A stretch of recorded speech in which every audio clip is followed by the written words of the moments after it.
but they had this one little mat. So I would pull out this mat every evening, and the lights would go off around 9 o'clock, and I would just stretch. I would stretch for an hour, and I would try to focus on my breathing and doing kind of my meditating and stuff, and it definitely grounded me. And it's like, you hear that all the time in yoga classes, of grounding yourself, but I didn't really understand what that meant until, I was no longer grounded. Hello, I'm Eric Anderson. The voice you just heard belongs to Brandon Wicks. Brandon, along with Jen Rondeau, are the featured guests in Season 7, Episode 2 of YXC Underground.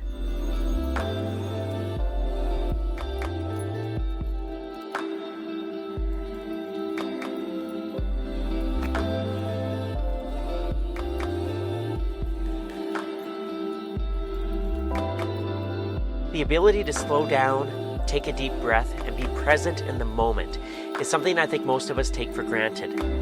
For Brandon Wicks, developing and growing this ability through yoga has helped him overcome his mental health challenges. Now he and Jen Rondeau are working with the Royal University Hospital to empower patients on their road to recovery. Their story will inspire you here on YXC Underground.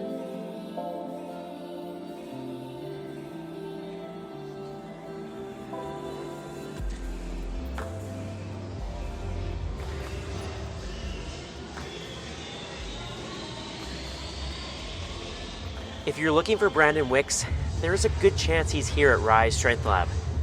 Brandon is not only a personal trainer at the gym, but he owns Rise Strength Lab. Every time I see him at the gym, he has a smile on his face and is talking with staff or members of the gym. He's a caring man with a big heart who has battled through some pretty challenging mental health issues in recent years. You'll hear Brandon share his personal story in a few minutes. But there was a point during his story where he needed professional help. In January of 2023, Brandon spent 2 weeks at the Adult Mental Health Short Stay Unit at Royal University Hospital here in Saskatoon. There was no gym equipment for him to access during his 2-week stay, but there was a yoga mat. So Brandon would spend an hour every evening on a mat, stretching and breathing and trying to ground himself in the present moment. It helped him immensely. When Brandon left the hospital, he shared his story with Jen Rondeau. Jen is a full-time paramedic and owner of Ivy Yoga House here in Saskatoon, who has had her own mental health challenges. Brandon wanted to give the gift of yoga back to the mental health short stay unit, and with Jen's help, was able to do so earlier this year. The story behind this innovative yoga program is, I think, inspiring, and you'll hear it shared with great emotion by Brandon and Jen. The program also inspired Jennifer Malloy. She is the CEO of the Royal University Hospital Foundation, which is now backing the yoga program for an additional 2 years. Sometimes when I think about mental health and addiction services, which is something under the portfolio at Royal University Hospital, I think if someone came to me, a loved one of a patient, and said, "What are you doing to really make a change in our community and impact the lives of patients?" I want to be able to have something really meaningful to provide to them. So I want to really show people that we're doing everything we can to make a difference. When I saw this, having experienced yoga, and not as much as I would like to, so I would definitely never describe myself as a yogi, but understanding over the last 20 years, the times that I have really turned to things like yoga and meditation, the difference it's made in my life, the thought that it could be accessed by people that could easily hop on a mat, hop on the ground, and maybe find ways of enabling and empowering themselves to manage some of those issues that are going on within themselves.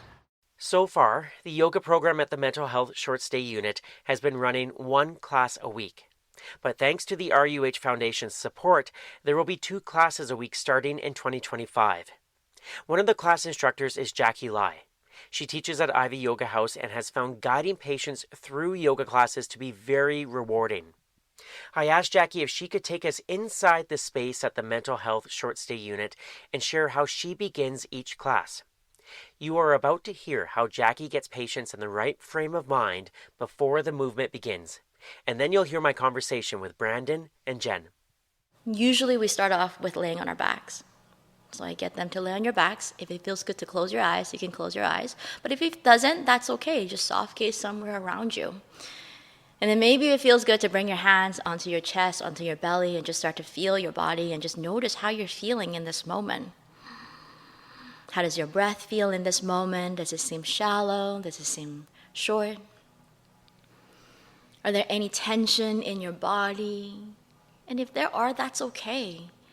Just being aware of those sensations with no judgment.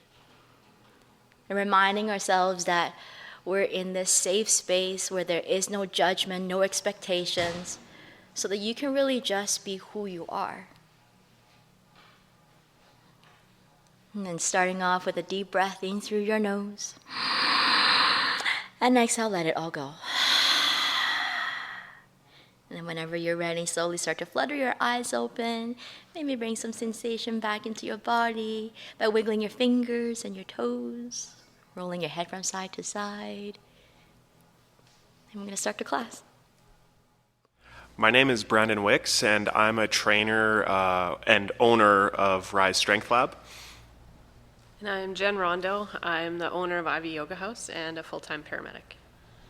About 5 years ago, I got diagnosed with an autoimmune disorder called Guillain-Barré syndrome, and my immune system attacked the myelin sheath along my nerve roots on my back, and over a span of 4 weeks, I slowly became paralyzed to the point where I couldn't walk and couldn't do a lot of things, and I was in the hospital for 2 weeks, and so after that, I kind of started having a lot of health anxiety, just thinking of it relapsing, and that I was never actually going to fully heal from it, because the healing process is quite a while. So dealt with that, and then a year after that, I woke up in the middle of the evening and I couldn't feel my legs, and I kind of had like a flashback of me in the hospital bed a year ago, where I couldn't move my legs, I couldn't feel them, I didn't know where they were, and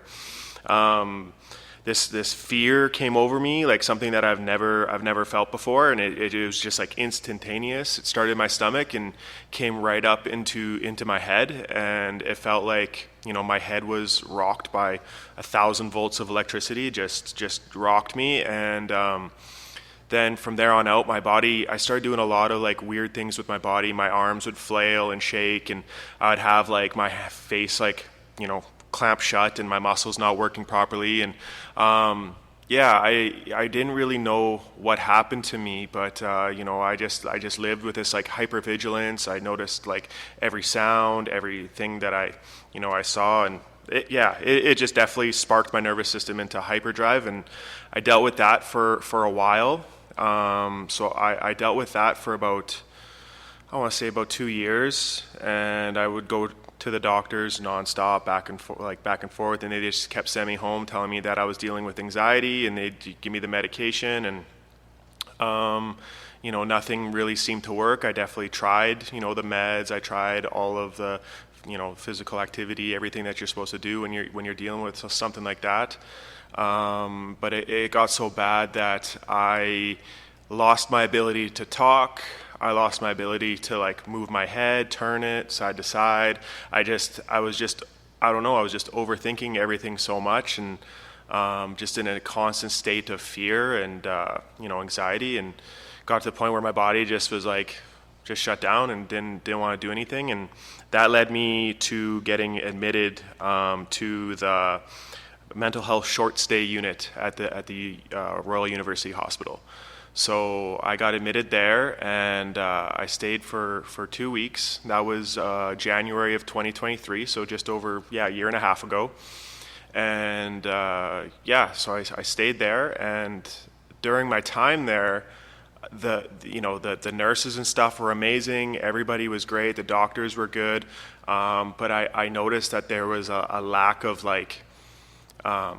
something to help me, I guess, outside of just the meds and just having the constant care. There was no one there to be proactive with my mental health, trying to take control of it myself, just waiting 2 weeks for the meds to kick in. No real guidance in that sense. Like they didn't bring in a psychologist or anything like that to talk about issues or different coping skills to kind of like work through my stuff. And I found that I was in this place, and they really didn't have much for physical activity. And again, I own a gym, so being active and doing stuff like that is something that's huge for me. But they had this one little mat, so I would pull out this mat every evening, and the lights would go off around 9 o'clock, and I would just stretch. I would stretch for an hour, and I would try to focus on my breathing and doing kind of my meditating and stuff. And it definitely grounded me. And it's like, you hear that all the time in yoga classes, grounding yourself, but I didn't really understand what that meant until I was no longer grounded. And it definitely allowed me to pull myself back inside my body. And it was something that I kept following after I was released.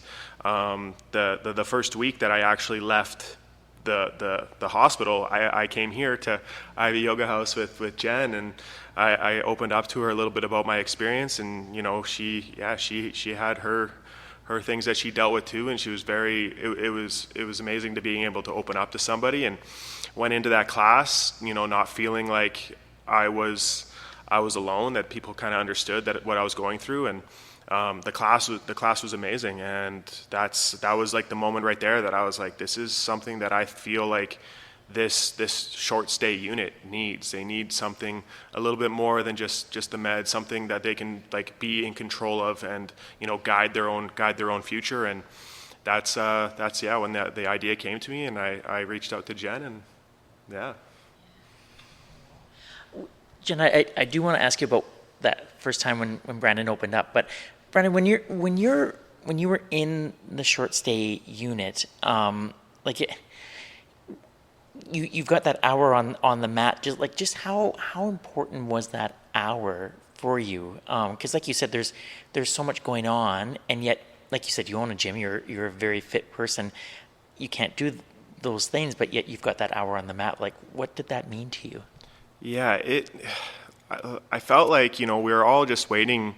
We were all sitting there waiting to like get released, or waiting for the drugs to hit. And there was me and I think it's like 12 other patients. We're all in there, and we were kind of left alone to do our own things during the day. I worked on some 3D puzzles and watched some Community, on the TV and stuff. But I just felt like for me and my lifestyle was always like go and trying to be active and that kind of stuff. But I also believe like that go mentality is what kind of led me into there, like never really taking the time to ground myself and bring myself down. So when the lights turned off and everybody went to bed and I was left alone, most of the time people will sit in their beds and they have their racing thoughts, they have their anxiety, they have all the things that they can't fall asleep, and it's they fight their demons at night. And I took that time to just really sit with it and be with myself, and not have to make sense of everything, but just feel it, and just try to change my perspective for the future. And I feel like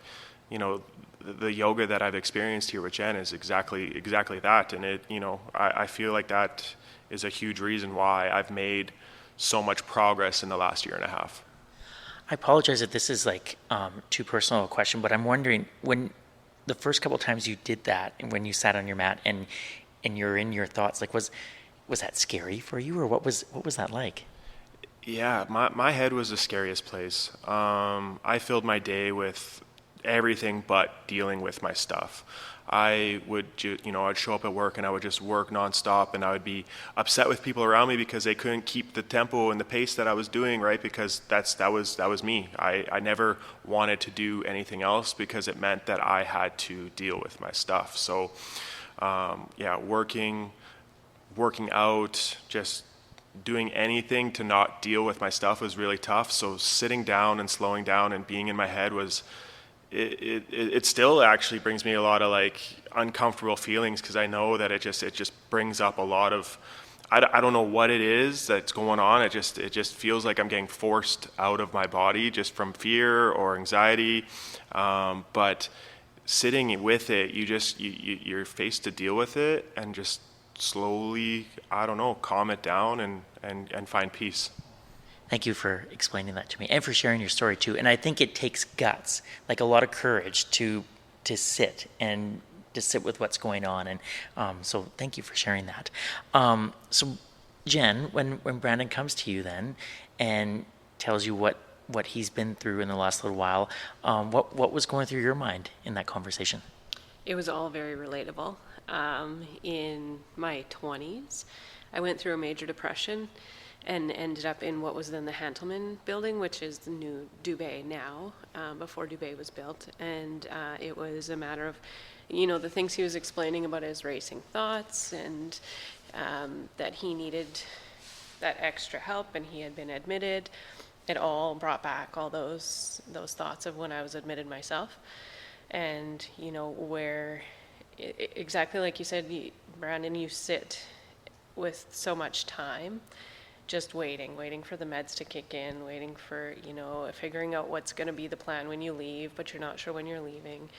And then when he did come in, I had just finished a stretch of work on PTSD diagnosis through workers' compensation from work.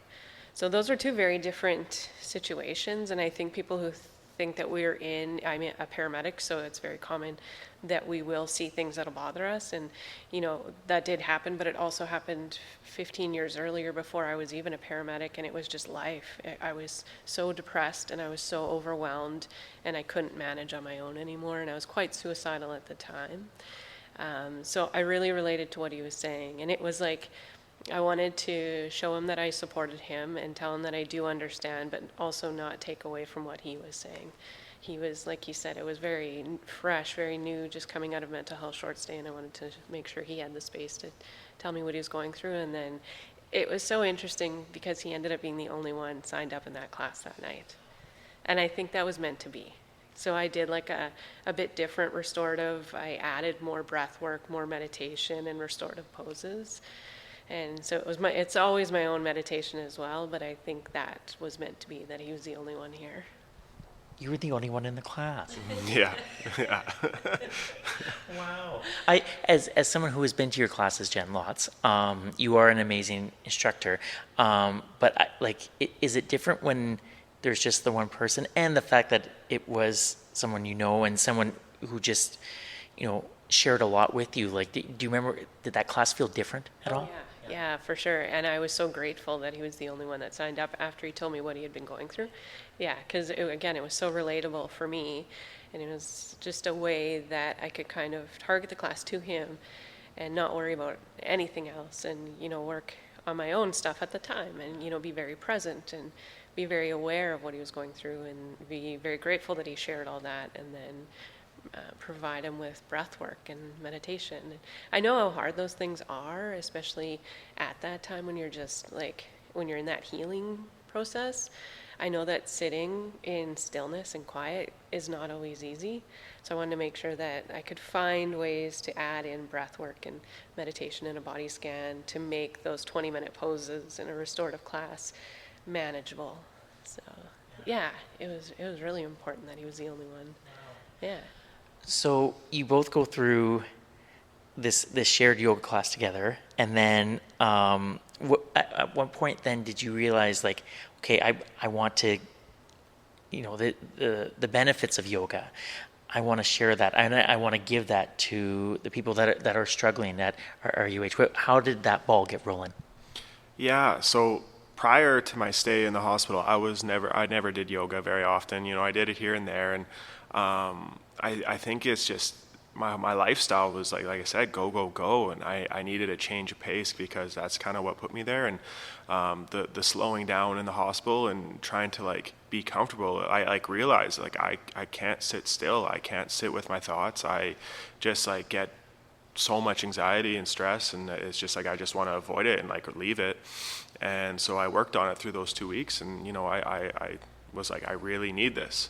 And came here, and Jen, had an amazing class, and I left just that I feel better than I have in a long time. And I feel like this needs to be something that can be accessible for people who are struggling, who've never had the opportunity to feel this, because they probably just run from all their problems, or they've never sat down and dealt with it. And what better way to do this than to bring that into the same setting that I was in just the week prior. And I feel if you're not the person to be mindful of what's going on with you, that forces you to slow down and just really try to ground yourself. So it came to me like during the class that this is something that I think everybody should experience, whether you have great mental health or not. It's just something that I think that you need to be conscious of it. So then do you send an email to RUH, or like how does that work? So, yeah, I ran into Jen. I think it was at the gym after a week or two after that, and I did a couple classes in there as well. But I ran into Jen at the gym, and I said, "Hey, I have this idea. Our talk meant a lot to me, and what do you think about it?" And she loved the idea and stuff. So I actually just sent an email. It's that easy. It's that easy. Well done. Yeah, I sent it out to the mental health kind of unit that they had there, and I told them my story, how I was just there recently, and I feel like as a former patient that this would be super beneficial for the people who are there struggling. And they came back and they said they loved the idea, and as soon as we got the go-ahead, we Jen and I talked about how we're going to fundraise for this, and we do this thing every couple of months or every month at the gym where we pick a different initiative, a local initiative that we raise money for. And I think we did about 2 months of free Sunday, well, not free, 2 months of classes where 100% of the donations would go towards this cause. And Jen pretty much said she'd just do it for free, and I was like, no. You would do it for free, Jen? Yeah, I would. She said, "I'll just do it for free," and I was like, "Well, no. We have this amazing community. You're taking time out of your week to do this and stuff. Let's try to make it. Let's try to do this. Let's do it right." And it was just all of us were super excited for it, and also the type of energy that we got from our gym, the community members and stuff when when I announced it through our social media and stuff. The love that I got in return, and the people who came and donated. It just we hit that goal really fast, and then Jen took it over from there, and it's been amazing to see just what's happened with it. Yeah, so Brandon linked me in with emails to the manager, for sure it was the manager, Sharon, with mental health and addictions at RUH. And her and I just started talking about what's the plan, what can we do. I'd like to buy a shelf and some bolsters, some mats, and some blocks with the money that Brandon had raised with Rise Strength Lab.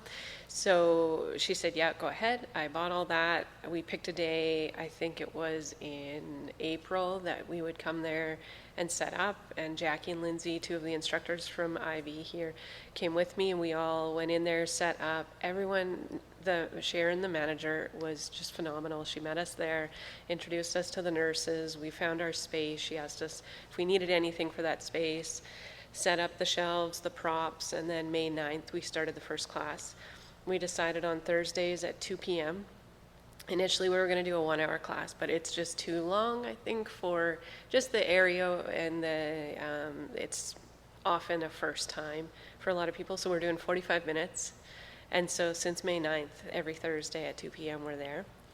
Yeah, and we scheduled 2 instructors to have kind of a fail-safe to make sure one of us is there, and most times 2 of us are there.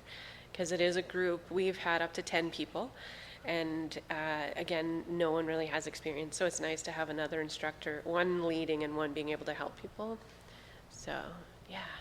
Can you take me inside the space? Like, what does a class look like or feel like? Yeah, it's right in their common area of the mental health short stay at RUH, and they have these great lights where they can dim everything and then create a blue light in the center. So the lighting is really nice. We just have people, I bought mats from Half Moon, which is where it's a Canadian company where I've gotten all my props here.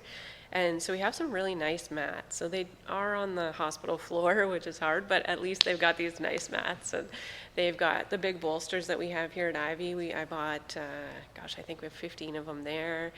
And so they all roll their mats out. We sit up at the front, and then we always start, whether it's me, Jackie, Lindsay, we always start the class with a grounding exercise. So like Brandon was talking about, just settling, becoming quiet, becoming still, and just really starting to bring your full awareness to the present moment.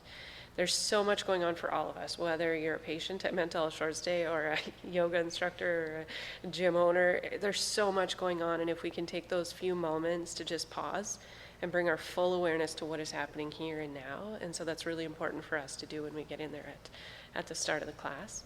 And then usually a breath exercise, and then I tried yin, but that's a little bit too slow. People's bodies and minds were busy, so we've added a bit more movement. We change it as we need. We kind of look at who's there in the room and build a class for what they need. So, What has the feedback been like? oh, it's amazing. Yeah, I didn't know how long this stay was at Mental Health Short Stay. I thought 5 to 7 days, but it's actually quite a bit longer. Some can stay up to 4 weeks.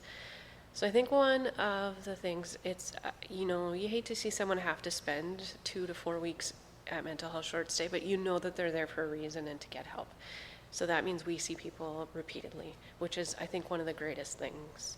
The feedback from the patients who attend is great. Some have never done yoga and they know they want to continue. Some of them haven't moved like that in a while. And some just haven't taken the time to pause and slow down. And the nurses have been phenomenal as well. We see one nurse quite often, Doreen, and she's just lovely. She thanks us every time. She tells us how much of a difference she sees in both their day and the patient's day. And yeah, so it's been so fun. That's so amazing. And it must be so affirming to you both, because both of you know the benefits of a yoga practice, and just taking the time and doing the steps to be present as much as you can. But like, how does it make you feel knowing that the benefits of yoga are helping people and people that are in need? Like, how does that make you guys feel?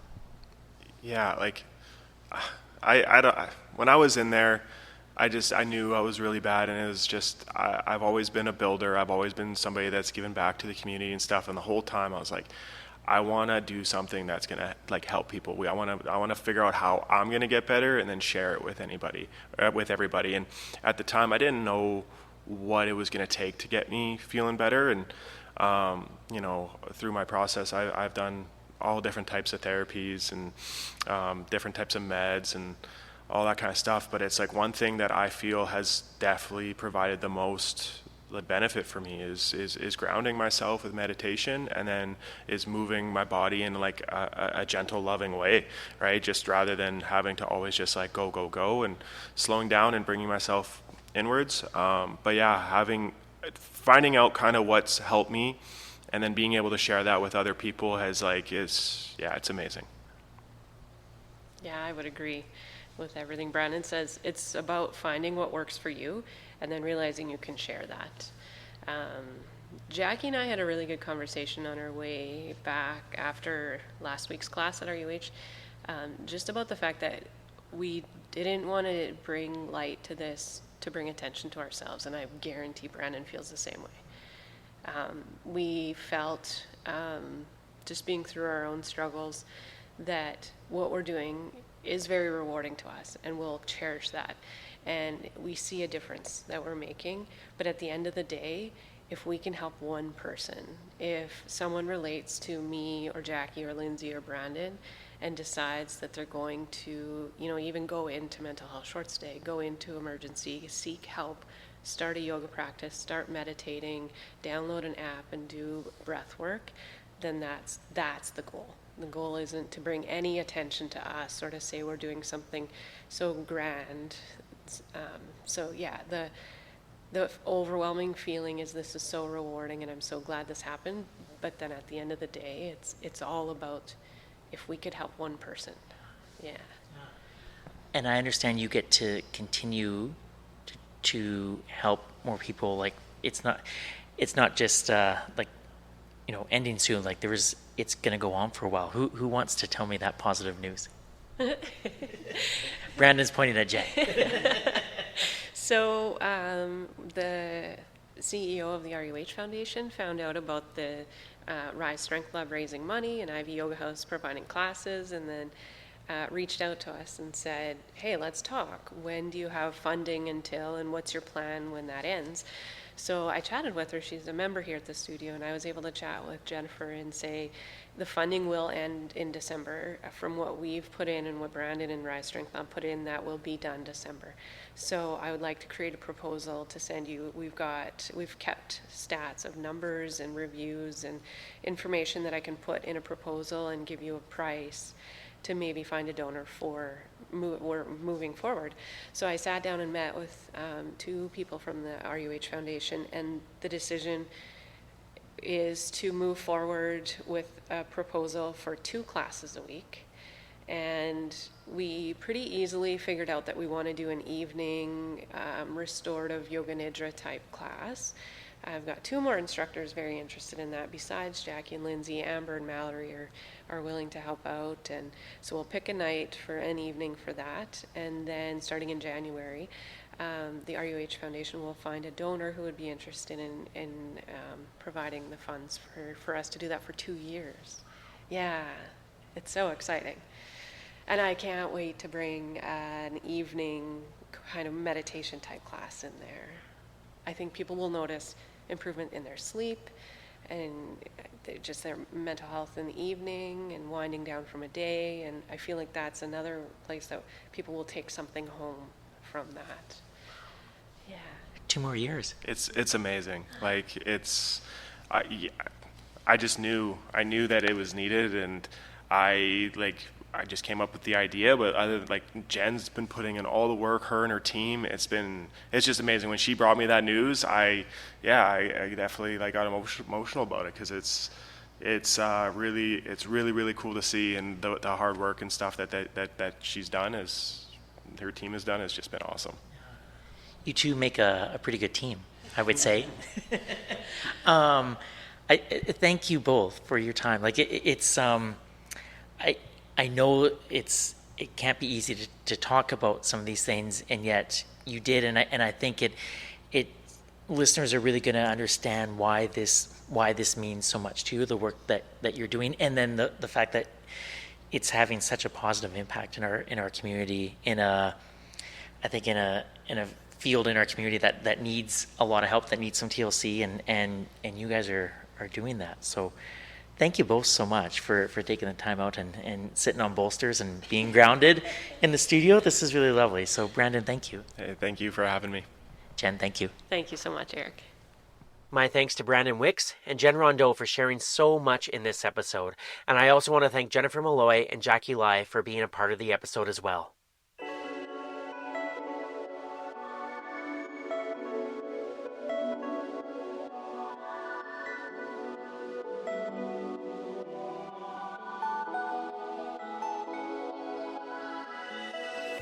This has been Season 7, Episode 2 of YXE Underground. My name is Eric Anderson. I host, produce, and edit this local independent podcast. You can listen to YXE Underground wherever you find your favorite podcasts, including Apple Podcasts, Spotify, Good Pods, or the website yxeunderground.com. Please feel free to leave a 5-star review if you like what you hear. You can follow YXE Underground on social media. Simply search YXE Underground on Facebook, Twitter, and Instagram. A special thanks to my cousin, Andrew Dixon, for creating the original theme music for the podcast, and to Saskatoon's Danger Dynamite for creating and maintaining the website. Before I go, I would like to acknowledge that these interviews were gathered on Treaty 6 territory and the traditional homeland of the Métis. YXE Underground is a production of the Salthammer Production Company. My name is Eric Anderson. Thank you so much for listening, and we'll talk to you soon, Saskatoon.